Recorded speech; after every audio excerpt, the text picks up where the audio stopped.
कहानी सुनाऊंगी। बहुत मनोरंजन की कहानी है ये। आपको सुनाऊंगी। एक तोता एक गिद्धा। गिद्धा क्या होता है? उल्लू, जो हमें दिन में नहीं दिखाई देता है, रात को दिखाई देता है। ठीक है, अब आपको कहानी सुनाऊंगी और आपको मैं बताऊंगी। एक जंगल में एक बुद्धिमान गिद्ध रहता था। एक दिन वहां किसी दूर प्रदेश में एक तोता आया। वहां से तोता आया तो दूर था वो, वहां से एक पेड़ पर चढ़ा था और गिद्ध ने एक घर में बनाया, यानी उल्लू था और पेड़ के बारे में क्या बना था? एक है ना तोता था, वो दूसरे देश से आया था और एक जंगल में आया था। उस पेड़ पर चढ़ा था तो वहां पे कौन था? एक उल्लू। उल्लू ने देखा, उसने गिद्ध और देखकर कहा, मैं इस प्रदेश में एक क्या नया से आया हूँ। मुझे इस जंगल के वृक्ष और आकर्षित में रंग बिरंगे फल पौधे बहुत हमने अलग अलग शब्द बताए थे उल्लू ने। मैं यहीं पर रहूंगा। ये कौन? देखो, ये तो है तोता, ये अलग प्रदेश से आया था और ये यहाँ पे गिद्ध उल्लू है। और इसने क्या कहा कि ना यहाँ पर है ना, सुनो सुनो, यहाँ पर है ना, मतलब जंगल था, वहां पर फल फूल बस सब कुछ है। और इसने एक कहानी सुनाई थी, तुम यहाँ रह सकते हो परंतु सावधान रहना। गिद्ध ने कहा तोता से कि तुम सावधान रहना, ये मत समझना कि सारे रंग बिरंगे आकर्षक फल खाने लायक है। यानी एक पेड़ था, वहां पर सेब अलग अलग फल लगे थे और उसने कहा तो ना खाना जो फल है ना उसे खाने के लायक भी नहीं होते वे, उन्होंने सब कुछ विशेष भी हो सकते हैं। किंतु तोता अभी कम आयु का था। तोता क्या मतलब छोटा था, उसको कुछ भी समझ में नहीं आया था, इसलिए उसने ये सलाह अच्छी नहीं लगी और उसने सोचा सभी बूढ़े लोग ही बोलते हैं, मुझे इसके बारे में चिंता करने की कोई आवश्यकता नहीं। तोता ने कहा कि ना वो गिद्ध ने जो भी शब्द किए उसके बारे में मुझे कुछ भी नहीं कहना। इसलिए उसने गिद्ध की सलाह पर ज्यादा ध्यान नहीं दिया। कई वक्त पर उठकर बैठता रहा और मन में पसंद होकर फलों को खाता था। यहाँ देखिए बच्चों, यहाँ फलों को खा रहा है तोता और गिद्ध की भी बात नहीं समझी कि ना वो विशेष भी बल होते हैं।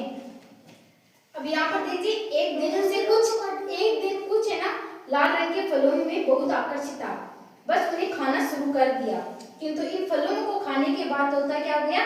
बीमार हो गया।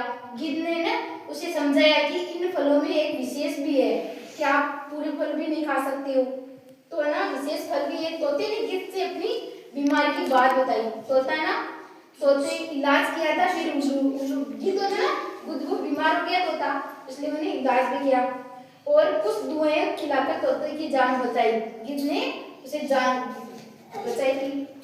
फिर इसके आधार पर हमें ये जानकारी मिली कि ना जो हमें कहते हैं उसकी सलाह मानना चाहिए बच्चों।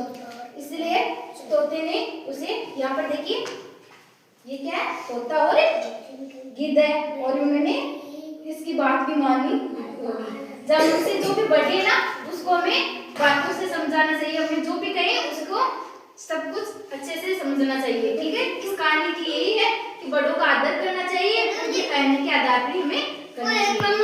आज एक कहानी है, आपको एक कहानी सुनाऊंगी।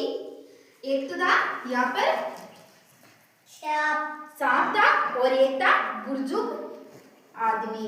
इन्होंने एक कहानी सुनाऊंगी, इसके आधार पर आपको समझाऊंगी। वह एक कटोरी में दूध ले आया था।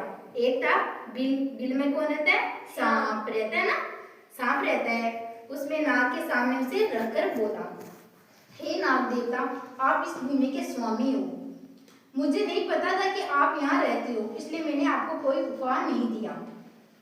कृपया मुझे क्षमा करें, ये दूध ग्रहण करिए। यानी ये आदमी उसे क्षमा करा कि ना आप मुझे क्षमा कर दीजिए और आप ये दूध पी लीजिए। तो दूसरे दिन उसको कटोरे में सोने का एक सिक्का पड़ा हुआ था, वह उसे घर ले गया था। यानी नाग देवता ने एक कटोरी में क्या मिला था? सिक्का मिला था और ये बुजुर्ग लोग है ना आदमी, इन्होंने घर पर वे सोना ले गए। उसके बाद रोज वह एक कटोरी दूध में लेकर आता है, एक सोने का सिक्का ले जाता है। एक दिन उसी ब्राह्मण को किसी काम से दूर गांव जाना पड़ा है, यानी इस आदमी को कोई ना काम हो गया इसलिए उसे जाना पड़ा।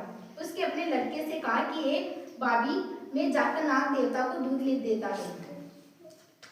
उसके लड़का वह गया, यानी उस आदमी का लड़का था ना, उसने दूध पाने के लिए कटोरी सोने का एक सिक्का रखा था।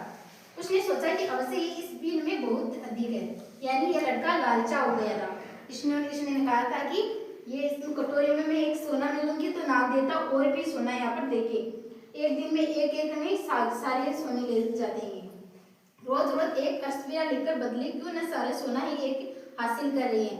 ये कह रहा है कि एक दिन में सिर्फ हमें एक ही सोना दे रहा है, अगर इसके आधार पर हम बहुत सारे सोना लेकर घर चले जाएंगे तो बरबर जाने की कोशिश भी नहीं होगी। लड़के को डसा जिससे तुरंत ही मर गया, यानी सांप ने इस लड़के को डस लिया। फिर अपने पुत्र की दया संस्कार के बाद बालव्रत उस नाग की बीबी के पास चला गया। सदा की बातें मैं एक कटोरी में दूध लेकर आया। ये देखो यहाँ पर ये लालची है, ये आदमी ये लड़का ना लालची है, ये इन्होंने सोना के कारण ये देख रहा है कि एक साथ ही सोना में ले जाएंगे।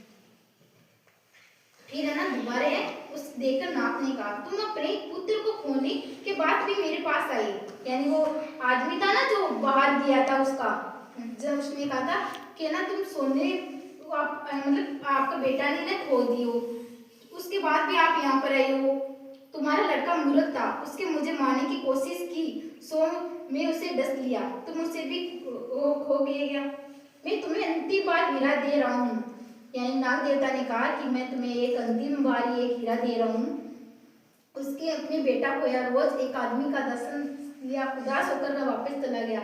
ये बुजुर्ग है ना आदमी, ये वापस चला गया नाग देवता की बात सुनकर। इस कहानी से हमें क्या शिक्षा मिलती है कि कभी भी लालची नहीं होना चाहिए, जो मिला है उसी में खुश रहना चाहिए।